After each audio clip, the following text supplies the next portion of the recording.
te comas un yogur si ya está caducado.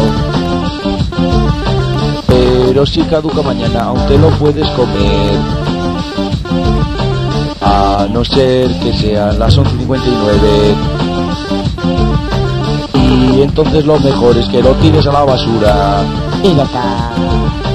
No te comas un yogur si ya está caducado. No te comas un pan si ya tiene 20 días. No te comas un huevo si lleva 7 días fuera de la nevera. Y ya está.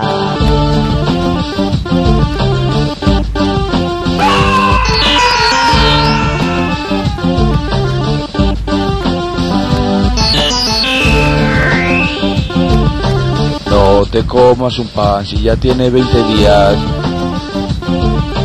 Porque entonces es seguro que está duro como una piedra. Y si encima tienes alguna muela cariada, entonces ya verás cómo te duele un montón. Y ya está. No te comas un yogur si ya está caducado. No te comas un pan si ya tiene 20 días. No te comas un huevo si lleva 7 días fuera de la nevera. Y ya está.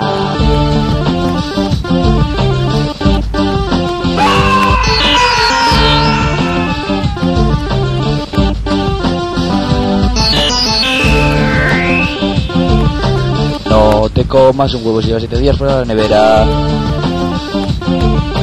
Porque ya verás cómo tienes salmonela fijo.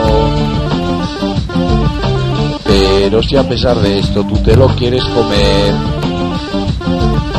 entonces ya verás al día siguiente cómo te duele el estómago. Y ya está. No te comas un yogur si ya está caducado. No te comas un pan si ya tiene 20 días. No te comas un huevo si lleva 7 días fuera de la nevera.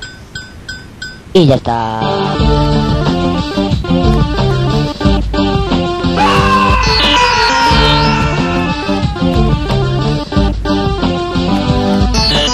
No te comas un yogur si ya está caducado. No te comas un pan si ya tiene 20 días. No te comas un huevo si lleva 7 días fuera de la nevera. Y ya está.